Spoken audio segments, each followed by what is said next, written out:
ეს პროექტი ძალიან აუცილებელი და სავალდებულო არის ჩვენთვის. რადგან ქართველები სულ რაღაც 20 წელი ასწავლოთ დემოკრატიის შეცდომას ქვეყანაში და მე ვფიქრობ, რომ საკმაოდ დიდ წარმატებას მივახცევთ ბევრ სფეროში. ჩვენს ამაშიც.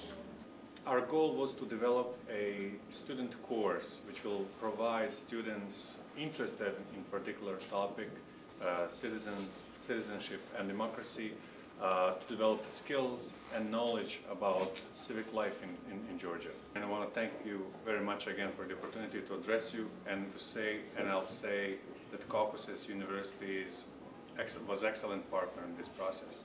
შეგახსენებით ვოლტერის სიტყვებს, რომელსაც ეკუთვნის ასეთი გამონათქვამი, რომ მე შეიძლება თქვენს ზოგიერთ მოსაზრებას არ ვეთანხმებოდე, მაგრამ სიცოცხლეს გავწირავ იმისათვის, რომ ამის გამოხატვის საშუალება გქონდეთ. ზოგიერთი რამ შეიძლება მართლაც საპოლემიკო იყოს და დემოკრატიის და მოქალაქეობის ხიბლი სწორედ ამაში მდგომარეობს.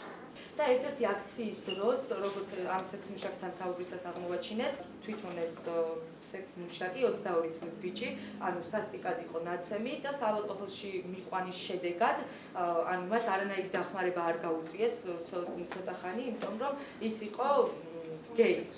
ამ ყველაფრიდან გამომდინარე ვხედავთ, რომ იმხება ადამიანის უფლებები. ყველა ადამიანს აქვს თავისი სიცოცხლის უფლება, აზრის გამოხატვის უფლება, რაც ამ სექს მუშაკებს უკვე წარქმეულია. ჩვენი პროექტის ძირითადი მიზანი იყო ის, რომ ამ ბავშვებისთვის ერთი დღე მაინც გაგველამაზებინა და გაგუსვაფერებინა, შეგვეტანა მათში უფრო სიხალისე და გადავწყვეტეთ კავკასიის უნივერსიტეტში დაგვიდგა ყუთი, სასაჯგრო ყუთი.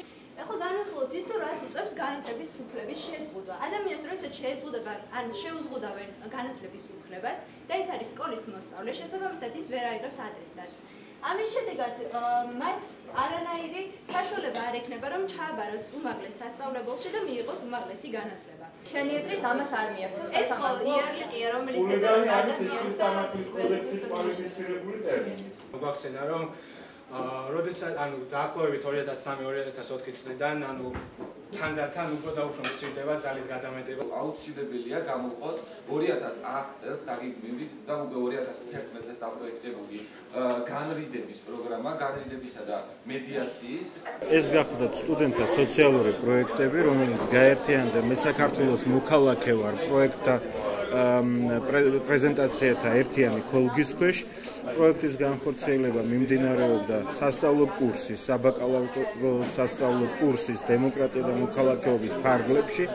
მათ მიიღეს როგორც თეორიული ცოდნა, ასევე პრაქტიკული გამოცდილება. ყველაზე საინტერესო და ყველაზე კარგი იყო ის მომენტი, რომ სტუდენტებმა გაითავისეს ყველა ეს პრობლემა, ისინი შეეცადნენ, რომ ყველა პრობლემა განეხილათ, როგორც სამთავრობო სფეროში, ისე არასამთავრობო ჭრილში და ამავე დროს მნიშვნელოვანია ამ პროექტში ის მომენტი, რომ ამ პროექტებში გათვალისწინებული იყო მათი მიზანი, ანუ მათი ხედვა რა შეიძლებოდა სამოქალაქო საზოგადოების მხრიდან და პირადად მათი მხრიდან რა შეიძლება გაკეთებულიყო აი ამ პრობლემის მოგვარების თვალსაზრისით. ამ საგნის ფარგლებში განახორციელებთ პროექტი, რომელიც ეხებოდა ქართველ დევნილებს.